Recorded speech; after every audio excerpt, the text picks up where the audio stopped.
Você ligou para o Spiritcast Brasil. Nenhum de nossos atendentes está disponível no momento. Por favor, deixe o seu recado após o sinal.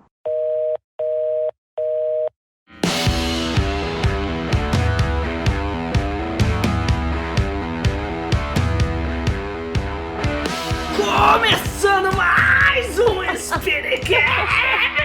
O patrão enlouqueceu novamente depois de tanto tempo sem fazer essa abertura maravilhosamente louca. Nós estamos aqui novamente para o programa mais aguardado, mais esperado, todo dia 13h30, Spiritcast Brasil, no seu ouvido, na sua alma, no seu coração. Aquele programa que faz você suspirar de alegria e orar aos céus com mais fervor para que os espíritos... Eu já me enrolei tudo que eu tô falando, porque nós estamos aqui com os jovens mais bonitos do estado de São Paulo. O meu nome, vocês já sabem, é Henrico Brum. E eu estou falando diretamente da cidade de Campinas, recluso, porém morrendo de calor. Eu não saio mais da frente do ventilador. Inclusive, eu tô pensando se esse ventilador vai entrar no meu perispírito ou não, porque ele já tá quase, basicamente, fazendo parte de mim. Isabela Panasonic, Panasovit, Panatanaprofit, Tanasovit, direto da cidade de Franca. Tá com calor aí, Isa? Nossa, gente, tá difícil aqui. E eu não tenho ventilador ainda, tá? Comprei parcelado em 10 vezes, mas ele não chegou. Tamo aí. Hoje nós não temos a presença de Frederico Salles e Camila Ribeiro, infelizmente. Mas nós trouxemos aqui hoje este menino maravilhoso que nós conhecemos aí de longa data. O pessoal já gravou live com ele, já fizemos trabalho junto, já trocamos ideia, já participamos de evento. Davi Filho! Oi, muito prazer, muito prazer. Oh, prazer, Davi Filho. Gente, eu tô muito feliz de estar aqui. Queria dizer que eu também tô com muito calor. Tô usando uma samba canção aqui. Muita informação! E assim, eu tô muito eufórico. Então assim, se eu ficar mais eufórico durante a nossa gravação, peço perdão antecipado aí. Mas muito valeu mesmo. Ou, nem no Rio Grande do Sul tá fazendo frio. Ou seus pais disseram que tá fazendo... Então, mano... Mano, diz que a Groenlândia tá 40 graus. Cara, não tem... Eu já falei, vamos todos desencarnar torradinhos ou cozidos, tá? Não tem outra opção. Agora a gente entende, né, que nós estamos no mundo de provas e expiações, levando em conta a Santa Inquisição, né, e agora exatamente, a gente tá num processo. Exatamente. A gente tá aqui, ó, pagando os pecados, tá? Então todo mundo tá passando calor nessa encarnação, Porque com certeza deve ter queimado umas bruxas aí nas outras encarnações, vai saber. A gente diz que a nossa vida é apagar incêndio depois de incêndio. Pois é, né, virou isso mesmo. Olha só que loucura. Olha. Literalmente, né, literalmente. Nosso último programa do dia 13 de outubro, a gente tá gravando antes dele ir ao ar. Olha só, isso aqui é a máquina do tempo do Spiritcast. Olha só. Aqui é tipo Dark. O nosso último programa, então, sobre ego, tava da hora. Você gostou, Davi? Eu gostei, super, da hora demais, cara. É que a gente é acostumado, né, a fazer um afirmativo sem não, isso aí mesmo. Cara, isso que é um bom palestrante espírita. O cara não sabe do que o outro tá falando, mas ele tá concordando e dizendo, claro que foi ótimo, óbvio. Ô Davi, já que você falou que é palestrante, faz quanto tempo que você palestra? Como é que foi esse início? Vamos lá, uma mini história do Davi aí pra gente. Uma mini história, olha, eu comecei, minha primeira palestra, eu tinha 16 anos. Foi lá em Ribeirão, mas naquela época eu era, muito noob. Ou pensando hoje, olhando pra trás e tudo mais, eu percebo como, nossa, cara, mudei demais, sabe? E eu lembro, eu até conversei com uma pessoa mais velha do centro, que inclusive já desencarnou, e ela tinha dado um feedback assim pra mim, falou, ó, você foi bem, assim, você abriu o livro pra cima das pessoas lá. Aí eu fiquei pensando, porque nos primeiros dias ali, quando eu comecei a dar palestras, eu comecei a ficar ciente que era muito mais um passar um conhecimento do que necessariamente, digamos que a tarefa evangelizadora ou fazer-se entendido. No início das palestras eu comecei a me tornar mais ciente da questão da vaidade, do orgulho e tudo mais, que hoje eu trabalho com muito mais eficácia, sabe? Hoje o nosso tema, né, pra quem ainda não descobriu ou não viu no título do programa, a gente vai falar sobre palestra mesmo, sobre como que a gente começou e tal, como é que é essa palestra com jovem, mas as primeiras palestras elas são sempre meio estranhas, né? Então, Sim. Eu fui fazer palestra mesmo com 21, mas teve um negócio que eu participei antes, que tinha lá no Sul, que inclusive é uma boa dica aí, pode anotar, dica pro Manual do Jovem Espírita,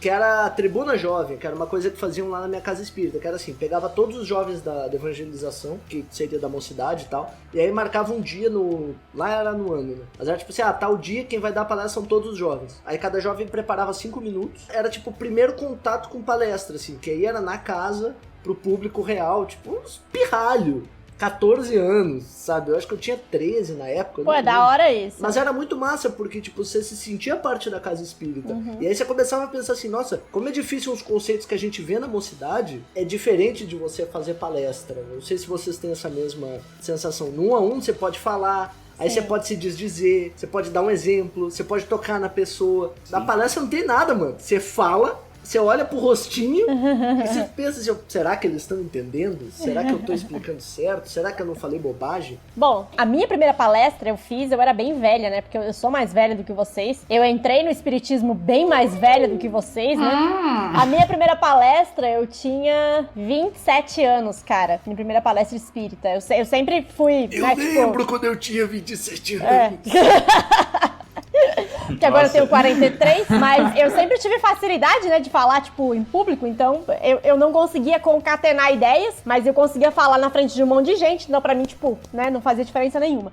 A minha primeira palestra, eu me lembro que ela teve 20 minutos. Eu fiquei, tipo, em choque, porque foi do nada que me chamaram pra fazer a palestra, porque eu tinha feito uma palestra só pra teste, pra ver se eu conseguia falar na frente dos outros sobre algum tema que fosse espírita, porque eu nunca tinha feito isso. O cara lá do centro falou assim, o palestrante vai faltar hoje à noite, você não quer fazer aquela palestra lá que você fez? E eu falei, não.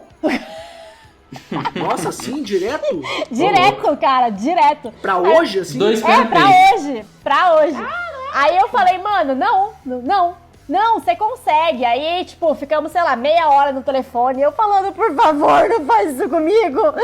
Eu não quero, não, porque, tá muito boa a tua palestra, porque eu tinha feito ela alguns dias antes, né, esse teste aí que a gente fez. E aí o cara falou, não, vai na fé e tal, não sei o quê. Hoje, inclusive, eu chamo esse cara de mestre, Fernando Lazzarini, lá de Catanduva, que é, nossa, realmente um mestre de oratória, o cara é fantástico. Ele me deu várias dicas até hoje. Aí, enfim, fiz a palestra de 20 minutos, repeti palavra pra caramba, porque eu tava nervosa, que era uma coisa, eu suei a minha vida inteira naquela palestra, foi horrível. Tipo eu tô suando demais agora. É tipo eu agora também, com calor, só que naquele dia não tava calor, tava frio na realidade, eu tava assim suando, ok, consegui fazer e as coisas foram melhorando, eu fui conseguindo ter um pouco mais de calma pra fazer as palestras, foi um pouco melhor. Mas sabe uma coisa? Eu sinto hoje algumas diferenças em relação às palestras de antigamente como se eu fosse super velho, mas com as palestras atualmente, com as redes sociais e tudo mais, sabe?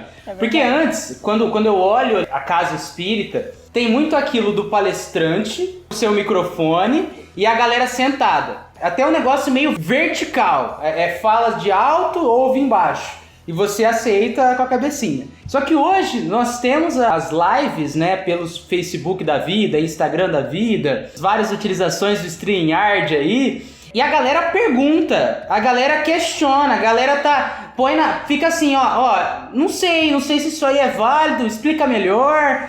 Então também tira o palestrante da sua área de conforto aí, né? Sai daquela ideia de, eu sei, agora eu vou lá, trago a informação e já mostra, tipo, cara, abaixa a bola. Vamos estudar mais, vamos pesquisar. E leva também a gente a ter que, muitas vezes, assumir, eu não sei responder isso. Nossa, é mesmo, a gente trabalha bastante a humildade, né? Você tem que falar que você não sabe, você vai inventar um negócio. Aí você vai inventar um negócio, aí vai vir outro cara e vai falar assim, não, você tá errado? E aí piora, vai virar bola de neve, né? Eu acho que mudou muito o estilo de palestra dos tipos de palestrante, né? Eu lembro que quando eu era pirralho, os palestrantes que mais chamavam atenção, digamos assim, era tudo meio cria do Divaldo. Eu digo cria no sentido de usava o Divaldo como inspiração. Tinha Isaías Claro, Alquindar Oliveira, esqueci aquele menino do Nordeste, um bem alto, Roberto Almeida. E aí hoje em dia a gente tem uma coisa bem mais diferente, né? Eu tava notando até no retrasado, teve um evento lá em São Carlos, a Conesc, que era a Confraternização Espírita de São Carlos. E aí tinham palestrantes bem diferentes. Num dia tinha o Roberto Almeida e no outro tinha o Rossandro. Eram estilos completamente diferentes. O Rossandro, em alguns momentos, era quase que um stand-up. Ele conta a história, faz a preparação. Ele quer chegar aqui. E o Roberto Almeida numa subjetividade. Então ele começou cantando, aí ele cantou um trecho de uma música no início da palestra, falou todo o movimento da fala, lá no final ele cantou a mesma música, aí você entende a diferença do significado, sabe? Eu acho que são estilos que foram surgindo, porque não tinha, cara. Eu não lembro de Rossandro em 2002. Saca? Eu não lembro desses caras assim que falava rápido, que usava gíria. Sim. Era bem diferente, era bem isso aí que você falou, vertical, assim. A gente sempre teve a tendência a colocar o palestrante num patamar acima de todo o resto, né? Pelo menos eu, antes de ser palestrante, eu via isso. Eu olhava pra um palestrante qualquer, não importa quem fosse, eu olhava pro palestrante e falava, nossa, esse cara sabe muito. E aí a hora que eu subi no palco, né, entre aspas, pra poder fazer a palestra, eu comecei a pensar, caraca, será que as pessoas sabem tão pouco quanto eu, mas elas fingem que sabem tanto, sabe? Aí você é muito humilde, você é muito humilde. Tá. Mas essa postura, ela é muito importante da gente também assumir que a gente não sabe tudo, sabe? Que a gente cai como as pessoas ali, que a gente tem muito a melhorar. Porque até isso, eu acho que favorece uma maior conexão com o que está sendo dito. É verdade. Porque quando a gente escuta alguma coisa de uma pessoa que ela, de certa forma, passa pelos mesmos BOs, pelos mesmos boletins de ocorrência que a gente, que tem que fazer cocô, que tem que fazer xixi, que tem que comer, que às vezes fica nervoso, Sim. que às vezes buzina no trânsito, sabe? Cria um outro tipo de conexão. Não é aquilo, nossa, é um anjo de Deus que veio e tá falando isso pra gente, sabe? É um outro esquema. Uma lembrança que eu tenho muito comum, assim, é desse movimento de palestra. Então, às vezes, a minha mãe não podia fazer, aí ligava pra mim e dizia, pode fazer a palestra pra mim hoje? Ou alguém ligava e dizia, não vou conseguir ir na casa tal. E eu vi assim, nossa, mas tu vai preparar a palestra, são 2:00, a palestra é às 6. Como assim você vai preparar uma palestra em 4 horas? E aí eu vi, a palestra não leva meses pra ficar pronta, não leva anos. Ela é um recorte, é uma fala, é uma coisa mais simples do que parece. Mas às vezes leva meses, principalmente no começo, né? Quando você não tem ali aquela familiaridade com você mesmo, estar à vontade em fazer uma palestra. Sim. Quando você já se conhece, já conhece seu estilo, fica muito mais fácil. Eu, por exemplo, Isa, eu trabalho melhor se eu contar uma história no começo da palestra e depois explicar sobre essa história e incluindo ali questões doutrinárias e tudo mais. Então esse é o meu estilo, eu gosto de fazer assim. Aí quando você já sabe disso, fica muito mais fácil, porque aí você, sei lá, ou você inventa uma história, ou você lembra de alguma história que você viu em algum lugar, e você coloca, e aí vai montando e beleza. Agora quando você não sabe como fazer, quando você não tem a mecânica preparada na sua mente, aí, cara, aí eu vou te falar, e dura meses. Eu já fiz uma palestra que demorou meses pra ficar pronta. Vocês têm tema de preferência? Um tema que vocês ficam super à vontade de falar?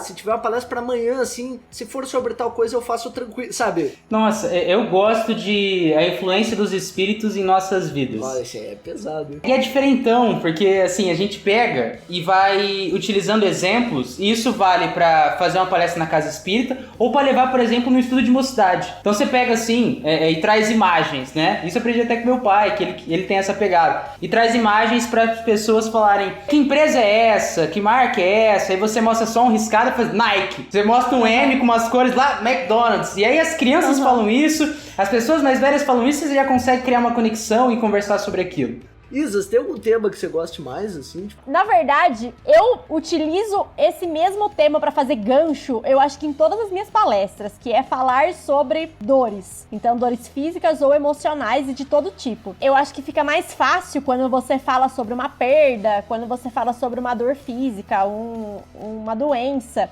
Pelo menos pra mim, fica bem mais simples de explicar determinadas coisas quando eu uso esse tema. Porém, tem uma passagem do Evangelho, foi a primeira primeira palestra que eu fiz, que essa passagem é assim, se você falar pra mim, cara, você vai ter que, sei lá, dar uma palestra sobre esse tema de ponta cabeça, pode fazer que tá de boa. É a caridade segundo São Paulo, cara. Eu faço o que você quiser com essa passagem, porque de verdade, essa foi a palestra que eu fiquei meses preparando ela. Eu já dei a mesma palestra diversas vezes, contando de formas diferentes, mas como eu demorei muito tempo preparando e estudando o tema, ela é de boaça. Eu posso fazer agora, se vocês quiserem.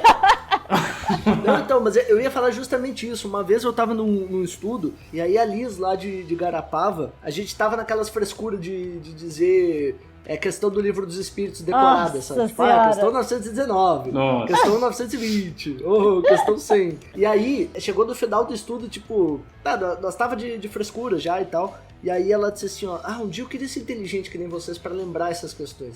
Aí eu disse, Liz, eu vou te contar o segredo. O segredo é que a gente não decora. É porque você fala tanto sobre isso que você acaba lembrando pra palestra. O segredo é, faça a palestra que daqui a pouco você começa a lembrar dos negócios. Como é que você esquece a parábola do semeador quando você tem que falar numa palestra? Quantas vezes você lê aquele negócio pra você falar? Você tem que ficar lendo, aí você lê de novo, aí você lê de novo, aí você lê. Aí um dia você tá na reunião de mocidade, alguém fala, parábola do semeador. Você diz, e o semeador saiu do seu caminho. Tipo, você lembra todo o rolê, sabe? Porque você já leu 200 vezes o negócio. De assuntos que eu gosto de falar, assim, eu gosto de falar de autoconhecimento. E aí eu falo bastante da questão 919.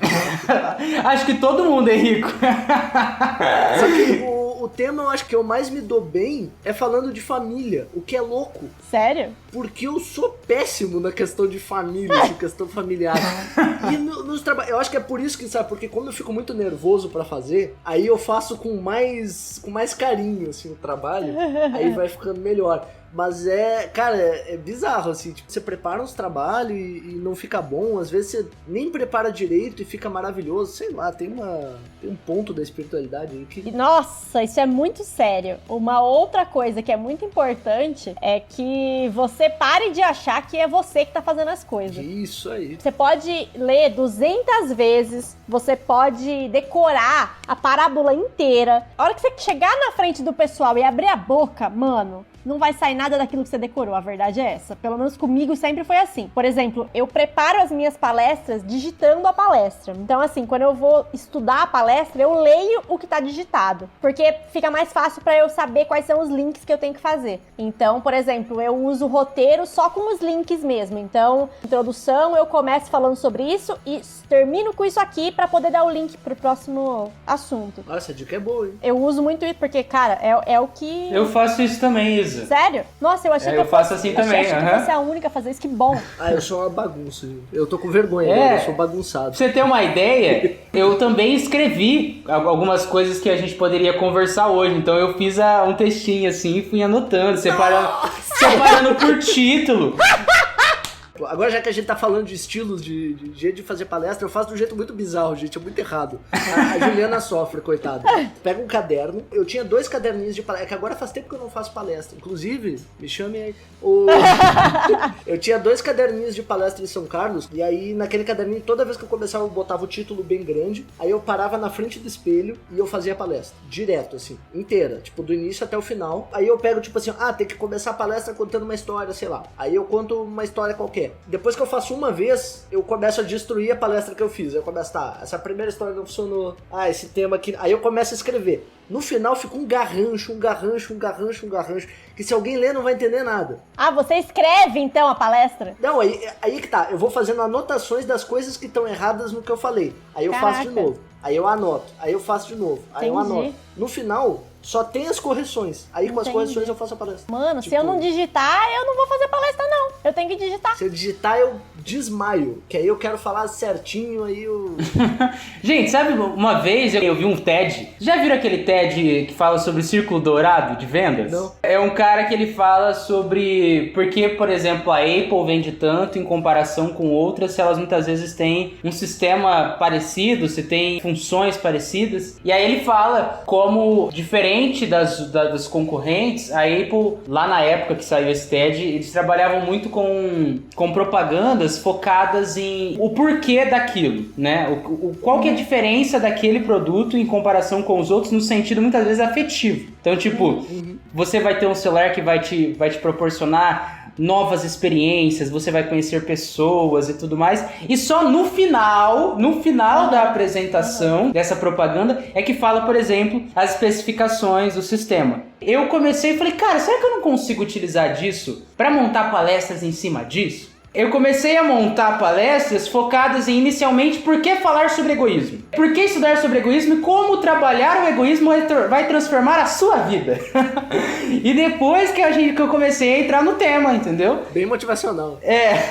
E eu percebi que eu comecei a utilizar desse sistema nas palestras. E isso toca. Então, muitas vezes eu começo com histórias. Eu primeiro pego essa parte afetiva. É como se tirasse a armadura, a couraça, e aí trouxesse. Agora tá aberto? Pronto, a mensagem tá aí agora. Tem lugar pra entrar. Cara, eu faço muito isso. Tipo, a palestra, ela é uma comunicação, né? A sugestão que você recebeu lá do seu amigo desencarnado, seu amigo hoje desencarnado, que não era na época, né?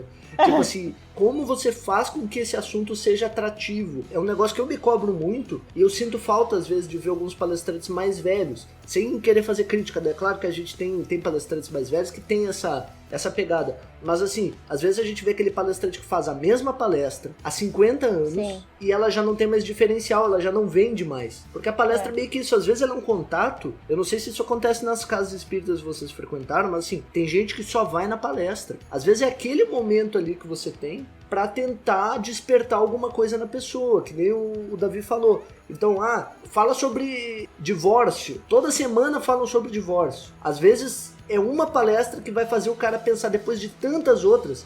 Mas esse divórcio que eles estão falando não é só por conta desse lado material. Ou, fala de egoísmo. Egoísmo não é só aquilo.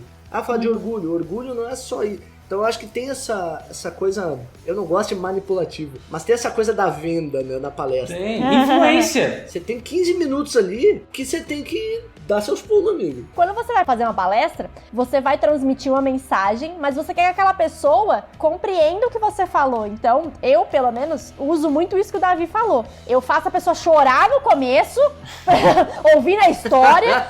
E Isso aí... é terrível, cara.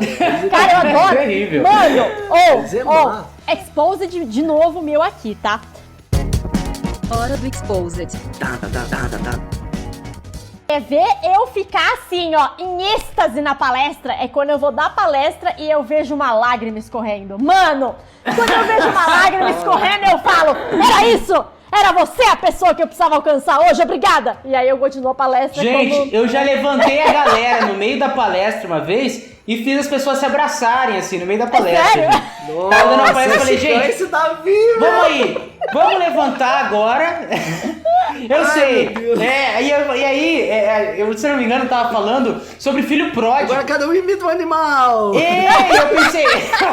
Eu pensei, tá vendo? O pai está sempre de braços abertos. E aí fez um movimento ali da galera abraçando. E aí eu acho isso muito legal, porque marca essa experiência, quebra aquela Sim. sabe, aquela mesmice que a gente muitas vezes tem, né, infelizmente. É verdade. Por cair nessa área de conforto e tudo mais. E aí quando a gente, cara, faz a galera levantar, olhar pro lado, sai daquilo, faz as pessoas interagirem. Então você faz pergunta pra galera. Exatamente. Isso já são pequenas alterações que quebram muito. E uma coisa que me veio, né, que me faz pensar bastante, é que uma palestra ideal, ao meu ver, não é sobre falar bonito, mas é se fazer entendido dentro do norte evangélico, certo? E para isso a gente aprende muito com Cristo, né? Que a gente precisa acessar o sistema simbólico daquele que está nos escutando. Então não basta a gente ficar falando palavras extremamente complicadas e tudo mais, sem que a pessoa não vai entender. Por isso é importante você conhecer as pessoas que você ali está falando, conhecer até coisas que estão acontecendo na sociedade para utilizar de exemplos atuais e conseguir acessar. Senão a pessoa só tá ali olhando... Pra ficar real, né? Exato. Pra ser real. A gente tá falando aqui bastante sobre como a gente planeja a palestra, como a gente dá palestra. Às vezes parece que é uma coisa super complexa e não é. Às vezes é tipo, é o ângulo que você vai dar pro tema que você vai trabalhar. Eu dou até um exemplo assim que uma vez me chamaram pra dar uma palestra sobre mediunidade e cura. Quando me chamaram pra falar de mediunidade e cura, mano, eu não sabia o que falar. Eu fiquei tipo assim, mediunidade e cura. Eu nem mexo com isso, saca? Eu não sou. Mediunidade não é a área do espiritismo que me chama muita atenção. Aí eu fiquei assim, o que eu vou falar? Eu fiz um experimento Sabe aquele negócio que você bota um palito na borda da garrafa? E aí você equilibra 2 garfos e você levanta ele? Porque, tipo, eu peguei o livro dos médiuns e aí tava lá, tipo, o que deveis entender por mediunidade de cura? Não é nada paranormal, não é nada fora do comum, é só um tipo de manipulação do fluido que você ainda não entende. Aí eu peguei o copo, levei 2 garfos no bolso de trás, um palito de dentro. Chegou na hora da palestra, eu tirei, botei, equilibrei os negócios, ficou todo mundo olhando, eu peguei e levantei o copo, assim, louco de medo que caísse. Tinha um professor de física do negócio e disse, pode levantar, guri, pode levantar que não vai cair. Aí eu levantei o negócio e disse assim, vocês acreditam nisso aqui? Porque eu tô olhando pra esse negócio e não tô acreditando até agora. Aí eu baixei, é isso que a gente acha que é mediunidade de cura. Pronto! Não precisei falar de fluido, não precisei dar explicação de nada, porque às vezes a gente fica atônito pensando, nossa, eu preciso ser a Kardecpedia.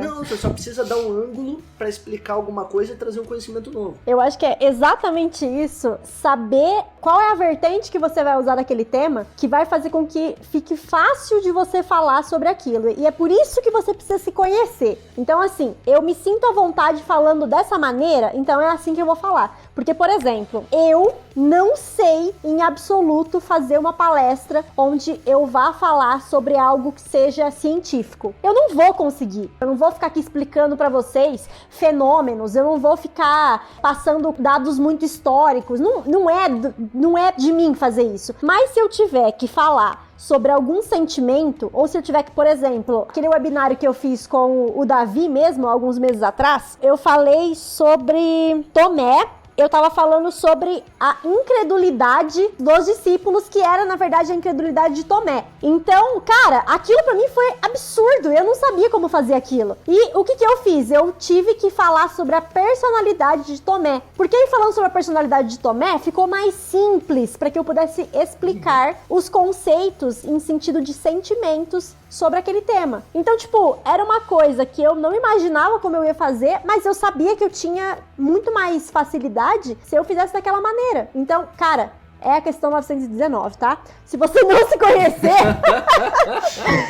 você vai ter muita dificuldade real pra fazer palestra. E assim, a gente tava aqui falando sobre as inovações que a gente pode fazer nas palestras, né? Sobre as coisas que ficam mais fáceis, que às vezes atraem as pessoas pra que observem um pouco mais, pra que deem mais atenção pra você. Eu acho que isso é uma coisa ou de um palestrante que seja bem descolado, ou de jovem mesmo. Eu não vejo as pessoas tradicionais dentro da doutrina espírita falando dessa maneira, fazendo dinâmica. Eu acho que pra eles é difícil, mas pra gente é muito mais fácil. Então, cara, se você tá começando a dar palestra agora, se, sei lá, te convidaram pra fazer uma live e você nunca deu uma palestra na tua vida, se utilize disso, porque vai ser você. Não tenha medo. Eu acho que assim, a gente precisa muito estudar. Não dá pra dar uma palestra se você não conhece o tema, então estude.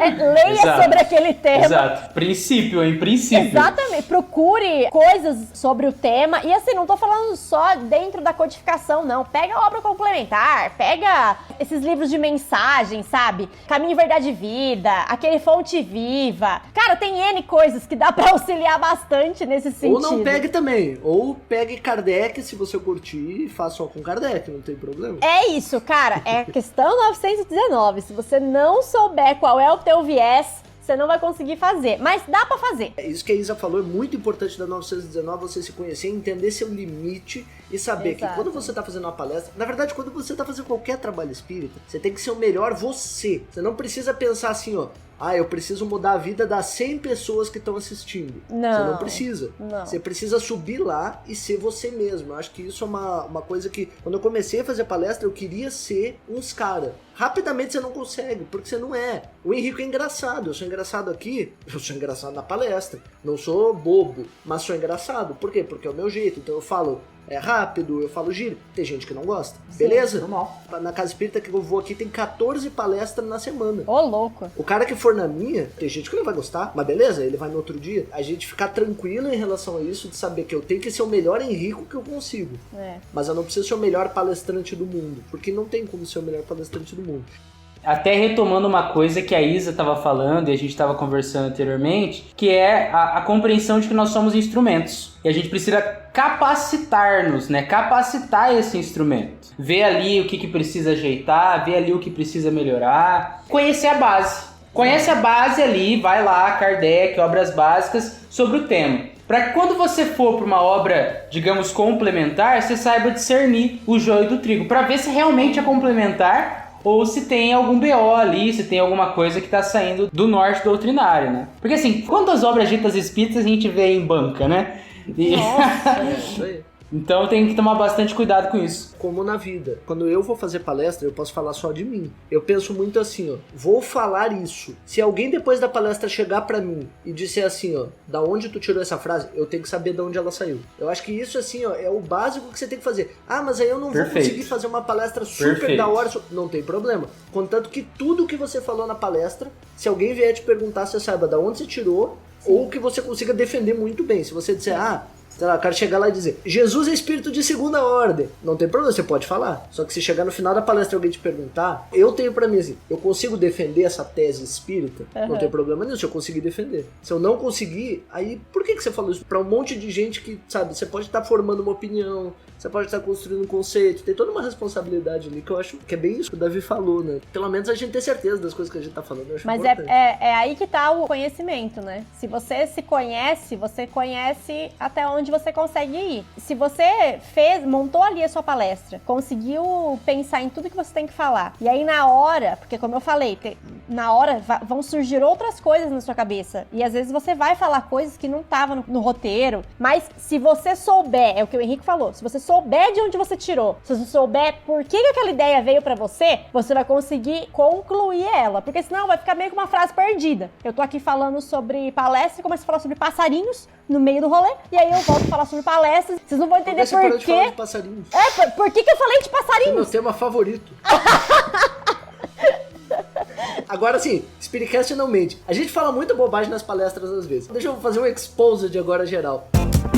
Hora do Exposed. Davi, quando você lembra das suas primeiras palestras, qual é o seu sentimento? Você já falou muita coisa errada? Sim, eu já falei coisa errada. Inclusive, ontem, como eu estou estudando agora com mais afinco o livro dos médiuns, né? Que também é uma área que eu tenho mais dificuldade, né? Pra entender essa parte mais científica. E aí eu tinha falado uma coisa na mocidade que eu participo, eu pensei que, nossa, cara, depois do estudo eu vi, nossa, não tá... Deu ruim. Falei errado. Então eu vou lá e eu trouxe no último encontro exatamente a correção. Falei, ó, galera, espírito imperfeito aqui, tinha falado esse negócio e não cola. É isso aqui que tá mais coerente. Isso é importante, gente, isso é muito importante. Sim. Essa compreensão, até os jovens ali ouvirem, nossa, o cara assume o erro, sabe? Isso faz uma grande diferença. A gente tem que destruir essa coisa de que assumir erro é ruim, né? Assumir erro é bom. Sim. Exatamente. Assumir erro é bom. Ruim é esconder erro. Isa, o que você sente de mais vergonha da sua vida de palestrante? Se é que você sente vergonha de alguma coisa. Nossa, cara, a minha primeira palestra foi bem vergonhosa, porque eu me eu me lembro, eu repeti muito, mas muito a palavra humildade. Você tem que ser humilde. Você tem que ser humilde, putz. E aí você tem que ser humilde, você tem que ser muito humilde, porque, gente, é assim, ó, você tem que ser humilde, entendeu? Ficou mais ou menos isso. E caridade, porque a palestra era sobre caridade, mas eu falei a palavra caridade diversas vezes, em diversos contextos. Tipo, mano, bizarro.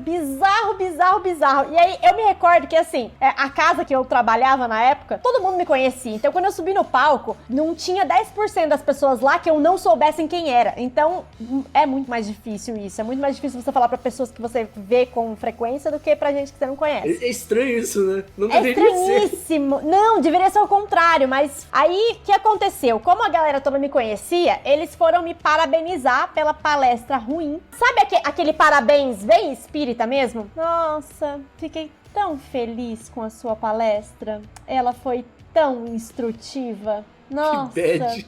Sabe? E tipo, muita gente veio falar comigo assim, cara, naquele dia eu me senti um lixo. Eu me senti um lixo porque eu falei... Eu já me senti assim também. E essa é a mensagem que Isabela Tarassorte passa pra você que nunca fez palestra. É Não, aquilo, mas, duvide dos elogios. É tipo isso que ela tá ensinando. Mas ó, é aí que entra o que a gente falou, que o Davi não ouviu porque ainda não foi pro ar. No último programa, você tem que saber criticar e você tem que saber elogiar. Você não é obrigado a elogiar ninguém. Então, tipo, a palestra não foi boa. Não é porque você conhece a pessoa que você tem que chegar lá e falar assim, ai, gostei tanto do que você falou. Sendo que a pessoa falou besteira ou que ela não falou bem, entendeu? Você tem que ter esse discernimento. Porque assim, uma coisa é você não falar nada. Ou o palestrante não desce ali do púlpito esperando que todo mundo dê a mão pra ele e fale parabéns, cara. Não. É legal quando acontece, mas, cara... Jovem, não espere isso. Não espere isso. Não espere isso, porque é ruim. É legal a primeira vez que acontece. A segunda você já fica muito sem jeito.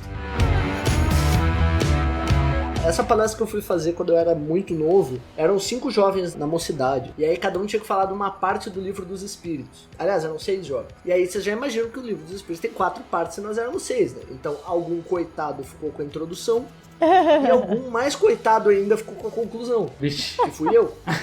Eu não estudei nada, eu não sabia nada. Nada. Eu fui naquela assim, ó, não, mas eu falo bem. Não, tá suave. Já caí nessa também. E eu digo assim, ó, vou dar uma lida por cima e aí eu cito algumas partes da conclusão. Nunca tinha lido nem o livro dos espíritos, olha que cabeça de prego. Chegou lá na frente, subiu o primeiro jovem, falou da introdução. Subiu o segundo jovem, um pouco mais tímido e tal, falou um pouquinho da primeira parte. Subiu o terceiro jovem, falou pra caramba da segunda parte, tipo, destruiu, assim, ficou todo mundo, caraca, sabia muito. E eu tava assim, tipo, eu vou ficar no meio termo. Aí falou da terceira, falou da quarta parte. Mano, na hora que eu subi, eu esqueci tudo.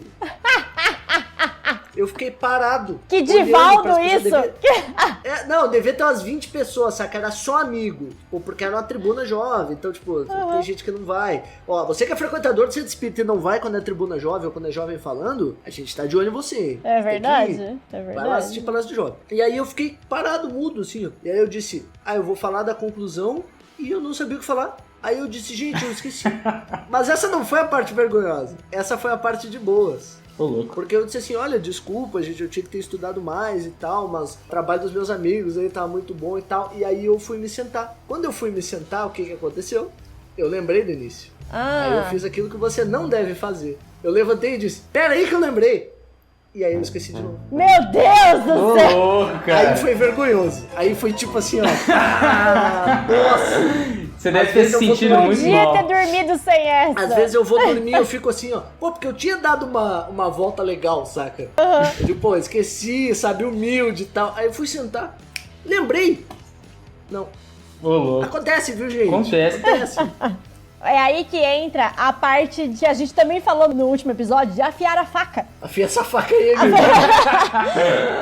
Que frase. Se o instrumento, que é você naquele momento, não tá bem afiado, se ele não tá preparado, vai acontecer isso aí. Você vai esquecer. Por quê? A espiritualidade ajuda? Óbvio que a espiritualidade ajuda. A espiritualidade ajuda quando a gente não tá esperando e também quando a gente nem pede. Agora, quando você vai fazer aquilo por ego, cara, isso que o Henrique falou de, eu vou dar uma lida por cima e me viro, já aconteceu isso comigo. Total. Isso aí é pura vaidade, puro ego. Não faça isso.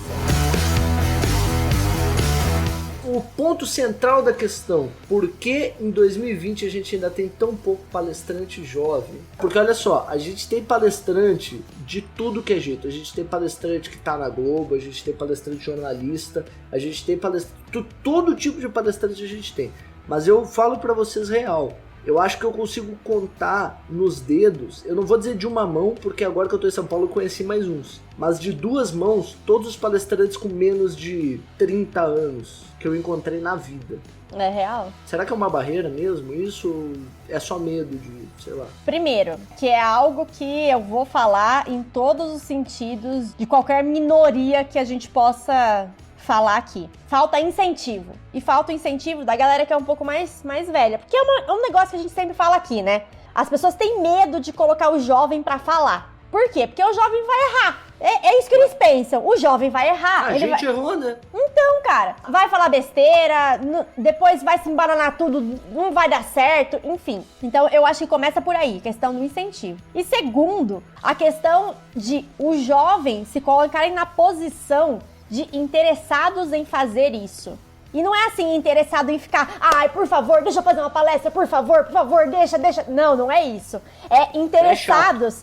Isso é ser chato, tá? É ser criança chata. Mas é se interessar no sentido de, eu gostei da sua palestra, como é que você faz? Entende? É demonstrar interesse por aquilo que a outra pessoa tá fazendo. Porque aí, dessa forma, você consegue abrir uma porta pra que aquele cara que já é palestrante, ele possa falar assim pra você, tá querendo saber mais sobre isso? Beleza, vem aqui, vamos conversar. É uma via de mão dupla, mas inicialmente, incentivo. E tem casos que incentivam, né? Acho que, assim, a gente não vai desmerecer aqui, dizer, não, com certeza. Ninguém ajuda o jovem. Não, tem muita casa espírita, tem muito grupo, tem muito dirigente que ajuda, mas assim, a esmagadora maioria é meio complicado. Quando vocês me convidaram para esse podcast, eu fiquei pensando nessa questão, né? Principalmente hoje, eu fiquei refletindo muito sobre isso. Pensar por quê, cara? Por que funciona dessa forma ainda, né? E aí me veio na cabeça um sociólogo chamado Max Weber, Trindade Clássica. Eu assisti ele na Fórmula 1 essa semana. Que da hora. E o Weber, ele fala, né, sobre as questões das dominações, né, das pessoas que se sujeitam ao modo de pensar, de ver, de viver. E ele fala que tem um dos tipos de dominação que passa pela tradição. Vou dar um exemplo, né? Digamos que a família da Isa ou a família do Henrique tem o costume de comer, primeiro bota o arroz, depois o feijão. O feijão é sempre por cima, certo? Só que aí chega um determinado momento que a Isa ou o Henrique fala, não, hoje eu vou mudar. Vou fazer diferente. Ser disruptivo hoje. E bota a lagoa do feijão. Bota aquela lagoa marrom ali e taca o arroz em cima. Quando a família olha pro prato, dá aquele olhar de censura, mas nem sabe direito porque tá censurando. Se acostumou a fazer aquilo. A ponto de olhar de um jeito como se tivesse que olhar daquela forma, mas sem saber muito bem por que tá fazendo aquele esquema. Eu sinto questão do tradicionalismo brasileiro, né? De muito daquilo da pessoa mais velha, aquela hierarquia de você tem que ouvir, abaixar a cabeça e escutar isso. Tá certo, tá certo. Tá certo porque é mais velho. Tem muitas vezes ainda, em algumas famílias, esse tipo de pensamento. E a gente não pode esquecer que muitos dos centros espíritas, para não dizer a maioria do Brasil, foram fundados por pessoas mais velhas, por pessoas com idades mais avançadas. E aí foram juntando, agregando as pessoas mais velhas também ali, com muitas vezes essa faixa de pensamento mais tradicional. É como se a gente tivesse, pouco a pouco, o jovem, a juventude, o movimento espírita jovem, como as pessoas que pouco a pouco vão trocando a posição do feijão e botando o feijão mais por baixo. Então acho que um dos pontos aí é muito essa questão da tradição, de muitas vezes nem saber bem porquê, mas agora pouco a pouco perceber, cara, esse jovem ele pode falar. Se ele conversa, traz um conteúdo legal, por que ele não pode apresentar isso para outras pessoas, motivar as outras pessoas com uma linguagem diferente? E isso até de certa forma está acontecendo meio que, entre aspas, fora do controle. Porque as pessoas mais velhas muitas vezes não têm tanto traquejo tecnológico como o jovem tem. Então tá tendo que pedir ajuda pro jovem, e aí o jovem vai aparecendo pouco a pouco, e já começa aquela questão, quer fazer a prece inicial? Quer fazer a prece final? Quer apresentar alguma coisa? E aí vai abrindo as portas, pra gente ver como tá sendo providencial tudo isso que a gente tá passando. A pandemia deu uma apressada nisso, né? Eu não poderia concordar mais contigo, cara, porque o mundo existe de um jeito, você cria uma solução para aquele mundo, o tempo passa e as variáveis começam a mudar. Dou um exemplo da minha área, né, para quem trabalha com computador e tal. As tecnologias que a gente tem hoje, elas já existiam desde a década de 70. A gente já sabia como fazer, só que a gente não tinha hardware para fazer, a gente não tinha máquina. Quando surgiu uma proposta, a gente podia fazer um aplicativo de reconhecimento de imagem. As empresas chegavam e diziam assim, não, a gente não tem máquina para isso. Não, a gente não tem, não é assim que funciona. Não é assim, não é assim, não é assim. Até que um dia foi assim. E quem se deu conta saiu na frente. E eu acho que no movimento espírita a gente vê muito isso. Então assim, teve um tempo no movimento espírita que a gente tinha uma, digamos assim, uma necessidade de abrir casa espírita. A gente tinha uma necessidade de ser um pouco mais, eu quero dizer, ortodoxo, pra gente entender os traquejos que iam acontecendo. Então a gente vai ver a época da ditadura, o espiritismo precisou se adaptar a um monte de coisa pra continuar existindo, que é um problema que a gente não passa mais. Eu acho que a gente não precisa mais ficar, por exemplo, em cima do muro em várias questões. Eu acho que não existe mais essa obrigação. Não que tenha que externar uma opinião ou alguma coisa, mas por muito tempo a gente falou de jornalismo esportivo, e aí os jornalistas esportivos não podiam falar o time. Hoje a gente já tem aí em vários canais, vários comentaristas que dizem, não, eu torço pra tal time. Ou seja, as coisas vão se quebrando, as coisas vão deixar, as variáveis vão mudando. Mas tem uma outra coisa também que eu tava pensando sobre isso do porque o jovem, né, não tá tão à frente, porque essa visão de que pra palestrar tem que ter uma idade mais avançada, eu pensei muito também naquela frase que eu, sinceramente, na minha trajetória não escutei tanto, mas eu ouvi as pessoas relatando como um dos motivos. É aquela ideia difundida de que jovem não tem responsabilidades. Já ouviram isso? Já tiveram contato com alguém que falou isso? Né? Eu fiquei pensando, primeiro, eu posso falar que todo jovem não tem responsabilidade? Ou que todo jovem tem responsabilidade? Não! Eu posso falar que todo mundo bota o arroz e o feijão da mesma forma? Não, saca? Na verdade, você pode, se você assumir que todo velho é extremamente responsável. É espírito de primeira hora. É exatamente isso. Então quer dizer que dentro do nível hierárquico, todo mundo que é mais velho é alguém muito coerente, que faz tudo dentro do que tá no evangelho? Se você assumir isso, você pode assumir que todo jovem é, sei lá, é doido. Pode chegar uma pessoa e falar, mas Davi, ou Isa, ou Henrique... Mas e se eu tenho uma juventude ali no centro espírita que é oba-oba, né? Tá com caos, só tá afim de zoar. Eu lembrei, porque eu fiz essa questão pra mim. Se eu me deparasse com isso, o que eu diria, né? Como lidar com a juventude oba-oba, caso realmente haja uma juventude oba-oba dentro da casa espírita, né? E eu lembrei de que uma das abordagens das várias psicologias, ela parte de uma matriz de pensamento chamada behaviorismo radical, que é a abordagem da análise do comportamento. E uma coisa que a gente aprende com a análise do comportamento, e pra mim faz muito sentido, você não pode exigir um comportamento que o outro não tem. Você não pode exigir um martelinho que o outro não tem aquele martelinho. Então, se você ali percebe, tem o seu termômetro tá apitando, que não tem responsa, que falta uma responsa, é muito mais vamos zoar, gente, trabalha a questão da responsabilidade dentro da casa espírita. Se for questão workshop, encontro de jovem, conversa sobre o tema, mas tem que ter sempre aquela postura. Chama outro evangelizador. Às vezes chamar outro evangelizador, você descer um pouco do seu salto. Porque verdade. a verdade é essa, Davi. Agora verdade. você falou e me lembrei disso, cara. A quantidade de evangelizador que chega e diz assim, ó.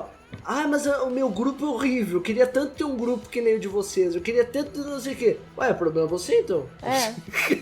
Ninguém tá pronto pra ouvir isso. Repensar continuamente a nossa prática. Como palestrante, como evangelizador e tudo mais. Gente, a gente muitas vezes tem vícios de fala, a gente tem vícios de pensamento, a gente costuma falar algumas coisas que pra gente faz super sentido, mas se a gente pusesse pra ouvir, parece que a gente tá só embolando palavras, jogando pra um lado, jogando pro outro. Por isso que é muito importante que a gente também pense, lembrando aquilo que Jesus fala, né? Da gente buscar perceber a viga que está frente ao nosso próprio olho. Em vez de falar, né, toda hora nos ciscos que a gente vê na juventude e tudo mais. Claro, tem vários problemas? Temos vários problemas. Estamos num mundo ainda que tem muitos problemas, né? Então, muitas vezes é sintomático, digamos, os modos que a gente lida com a vida e tudo mais. Mas a gente também não pode definir que todo jovem ele é sem responsabilidade, mas também não pode dizer que todo jovem tem responsa. Da mesma forma que a gente não pode falar que todas as pessoas de idade avançada são as pessoas mais responsáveis ou as menos responsáveis do mundo, né? O Guilherme falou num programa anterior, aquele que a gente gravou com ele, com a Mari Lealdino, que ele tava falando assim, o jovem espírita, ele não é ação. Você não tá buscando um lucro. Então, você não pode enxergar ele como um resultado. Você não tem que chegar e dizer assim, meu grupo é ruim. Às vezes você não tem um palestrante no seu grupo de jovens, mas você tem um cara do atendimento fraterno. Às vezes você não tem o cara que vai dar show e que vai ser o jovem mais empolgado de todos os tempos, mas é o jovem que vai fazer uma decoração. Ou às vezes é o jovem que não vai fazer nada na casa espírita. Não é esse o nosso objetivo, né? A gente formar palestrantes, formar trabalhadores. A gente está tentando trazer à tona o homem de bem que nós temos, a capacidade que a gente tem dentro de cada um de nós. Eu acho que é por isso que é importante a gente fazer esses programas falando sobre coisas, diria até clássicas da casa espírita, como a palestra. Eu acho que a gente até podia fazer um programa no futuro sobre atendimento fraterno, porque são áreas que às vezes o jovem não está encaixado por puro preconceito. Porque às vezes não sabe que é simples, sabe? Porque às vezes existe uma idolatria sobre um título de ele é passista. Cara, você não precisa de muita coisa para ser passista. Se você parar pra pensar, é um trabalho como qualquer outro. Mas ele é palestrante. Você não precisa de muita coisa para ser palestrante. Tudo que você faz dentro da casa espírita, você tem que fazer com responsabilidade. Perfeito. Isso aí indifere se é jovem ou se é adulto. O que incomoda a gente, e isso já aconteceu comigo, e a Isa já contou que aconteceu com ela, cada vez que eu mudo de cidade, eu tenho que provar de novo que eu faço palestra. Eu vou começar a gravar minhas palestras e mandar pra pessoa, pra eu não ter que fazer isso de novo. Já tenho isso, eu fiz o webinário com o Davi. Real, tá gravado. Mas aí você vai chegar na cidade, você quer que todo mundo te conheça. Não, mas que respeite, porque não faria isso com um adulto. Não faria isso se eu tivesse barba na cara e usasse palavra difícil. Se eu falar em eflúvios, se eu falar em peremptoriedade material, se eu falar... Aí as pessoas te respeitam por causa das palavras que você faz, por causa do jeito que você veste, por causa da maneira como você fala. Quando na verdade o que deveria importar dentro da casa espírita é o conteúdo que você traz. E a diferença que você consegue causar na vida da pessoa. Às vezes você vai pegar um palestrante super renomado, como eu já vi acontecer, vai botar ele num evento de jovem e os jovens vão dormir na palestra. Porque os jovens não estão nem aí se o Divaldo Franco é o médium que tem a Casa do Caminho. Eles querem saber o que vai fazer na vida deles.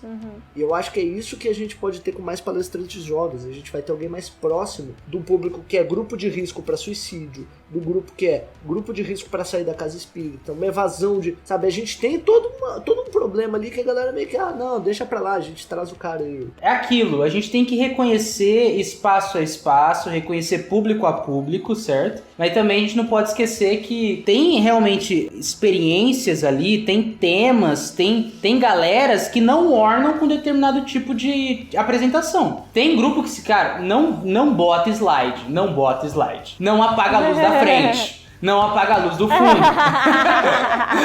Você tem que reconhecer realmente com quem você está trabalhando. Porque é aquilo que a gente já conversou hoje mais cedo. A ideia é que a mensagem chegue e ela seja entendida. E não que simplesmente a gente jogue palavras ao ar. Quando eu comecei a trabalhar com essa mocidade, o que eu comecei a fazer? Eu comecei a pesquisar, gente, por que igrejas, sejam elas católicas, protestantes, tem um grupo de jovens tão grande, e por que a galera parece tão feliz cantando e saindo nos grupos e tudo mais? E foi aí que eu ouvi sobre essa questão, que é o que a gente lê no Livro dos Espíritos também, né? De você trabalhar com o que os outros sabem, e não partir da ideia de que eles vão ter que se adaptar ao que eu sei. Essa reflexão que o Davi trouxe pra gente, de nos adaptarmos ao público que nós temos, ela casa muito com uma frase que o Uriel Santos falou no Roda Viva que eu e o Henrico participamos, inclusive essa semana, que é aquilo de não adianta nada você ter estudado 400 livros e saber todos eles de cor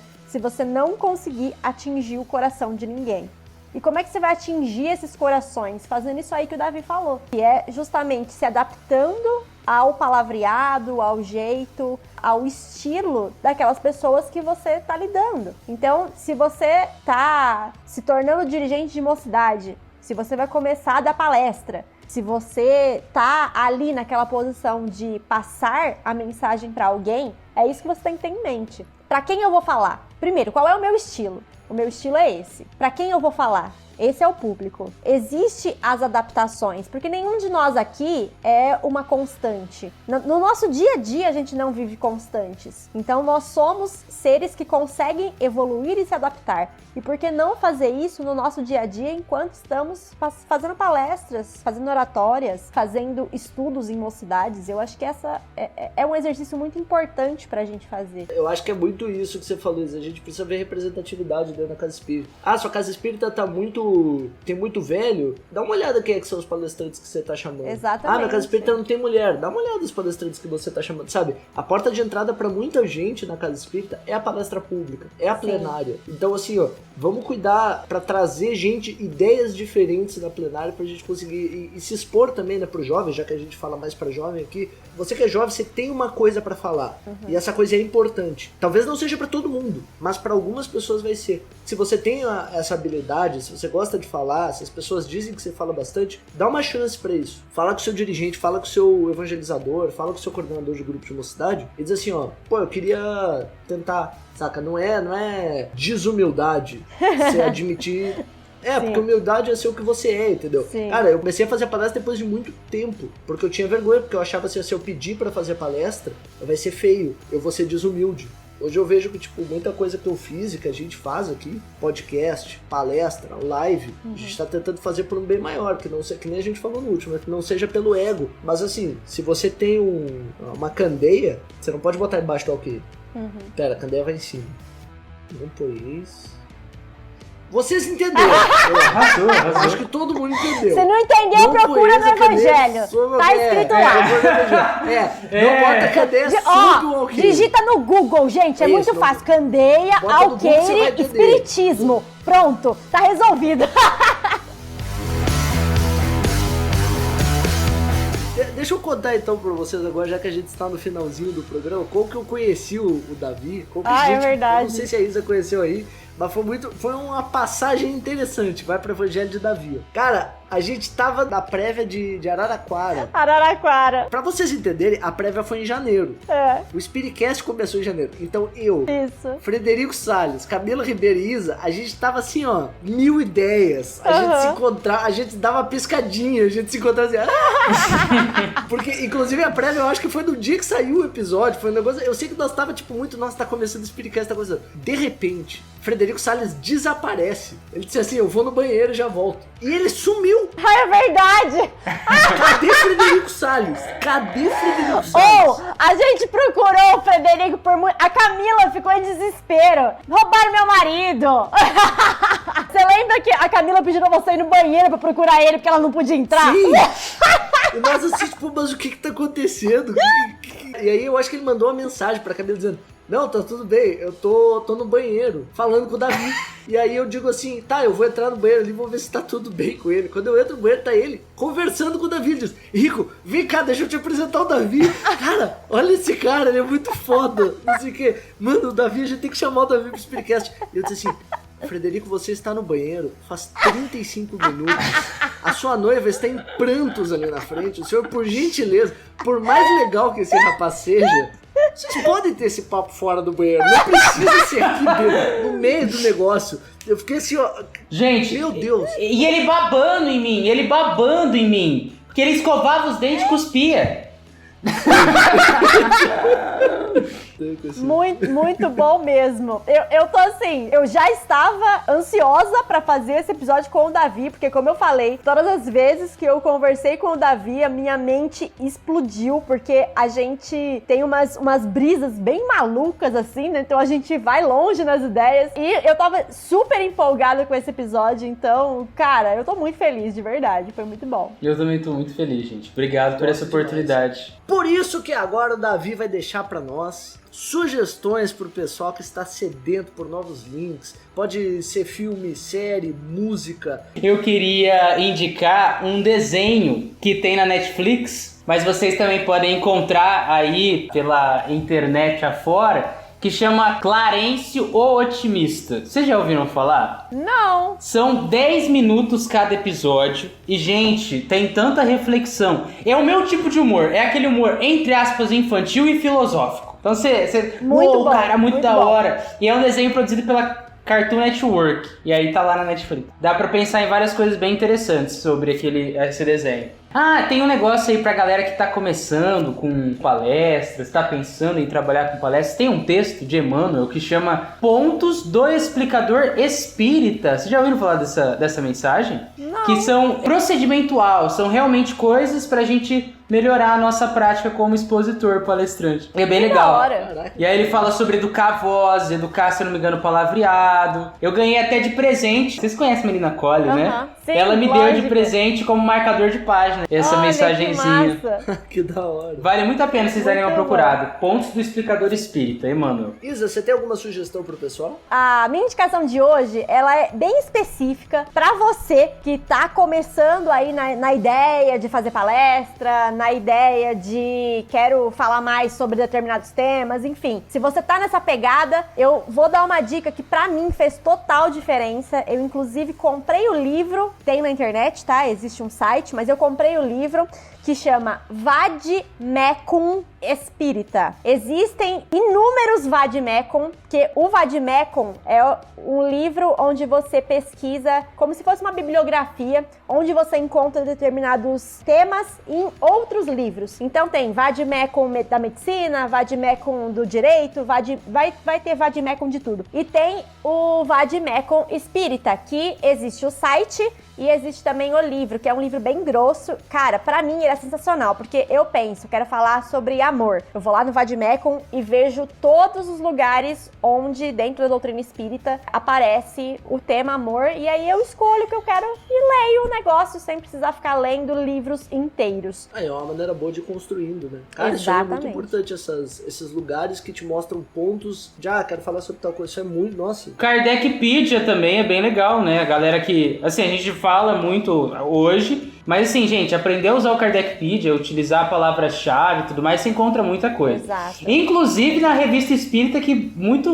espírita, que se diz espírita, não conhece, né? Uma dica boa da Kardecpedia, que nem todo mundo sabe, em cada verbete eu não diria, cada unidade da Kardecpedia, pode ser do Livro dos Espíritos, que vai ser uma pergunta, ou do Evangelho, que vai ser um trecho, um item, tem marcações de itens relacionados. Aqueles itens relacionados não são aleatórios. Eu descobri isso quando o Cosme Massi foi lá em Uruguaiana. Ele fez manualmente isso. Sério? Junto com o pessoal do EDEAC. É não manual a parada. É louco demais. Tipo, você pensar que ele pegou lá, que é Deus. E aí ele fez todas as correlações de onde tá na Revista Espírita e nos 5 livros da codificação e nos livros extras, no que é o Espiritismo, Viagens. Tem lá todas as conexões feitas manualmente. E se você for inscrito na Kardecpedia, que é de graça, ser inscrito na Kardecpedia, você pode mandar sugestões. Vai ser uma construção de conhecimento coletivo. Da hora. Gente, eu tenho então para sugestão duas sugestões para esse programa. A primeira sugestão que eu vou fazer é o perfil Otimismo_Espírita, que é uma página que tem conteúdo para jovem, tem conteúdo sobre espiritismo.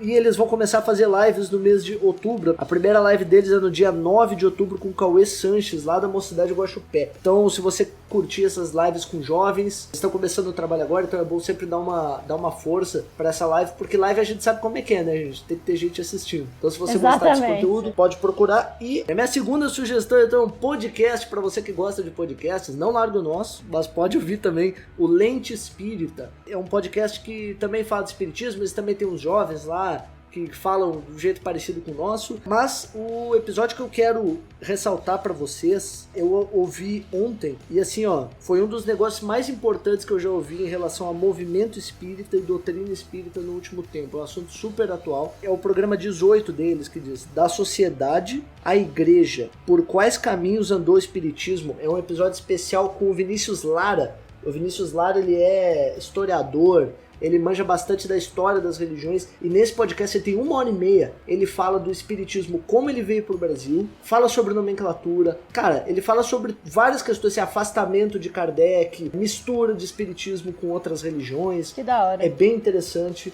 faz a gente entender bastante sobre por que o nosso movimento espírita é do jeito que é. Eu, quando eu terminei de assistir, eu fiquei em êxtase, assim, eu fiquei tipo, caraca, o cara manja bastante. Aprendi muito com esse podcast, então fica aí a recomendação. Bueno, gente, então se você acompanhou até aqui, você já ouviu o Spiritcast, esse podcast maravilhoso, todo dia 13h30 em todos os lugares, todas as redes de streaming que você encontrar. A gente teve aqui a presença do Davi. Davi, como é que a gente te encontra, Davi? O que você faz? Conta pra nós. Faça seu jabá, Davi! Brilha sua estrela!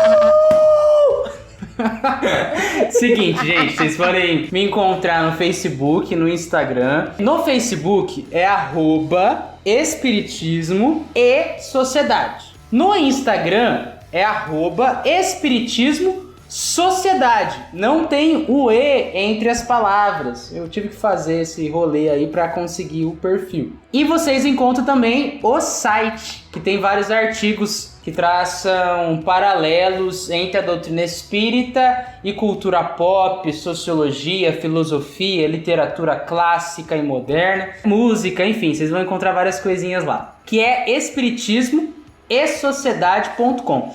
Inclusive, eu não sei se eu lancei alguma análise de música, mas me veio essa ideia de talvez eu lançar uma análise de música por lá. Mas é isso aí, gente. E também Facebook, se vocês quiserem perfil pessoal, me adicionarem lá, é Davi Filho, eu acho. Acho que esse é o meu nome. Acho que esse meu nome é muito bom. Ô Davi, foi muito da hora esse papo, cara. Obrigado por ter Valeu. aceitado o nosso convite, obrigado por ter vindo falar com a gente. Se vocês gostarem, deixem comentários, mandem pros seus amigos. Cara, muito obrigada, muito obrigada. Ó, vocês não estão vendo, mas eu tô fazendo um coraçãozinho aqui, ó, Davi, real, cara. Eu também. Muito obrigada. Foi um prazerzaço ter você aqui com a gente. Foi muito legal. Curti pra caramba, valeu. Valeu mesmo, gente. Gente, era isso. Agora só nos resta aquele maravilhoso e abençoado. Que assim seja. Que assim Que assim seja. Muita Muito luz. bom. Muita luz.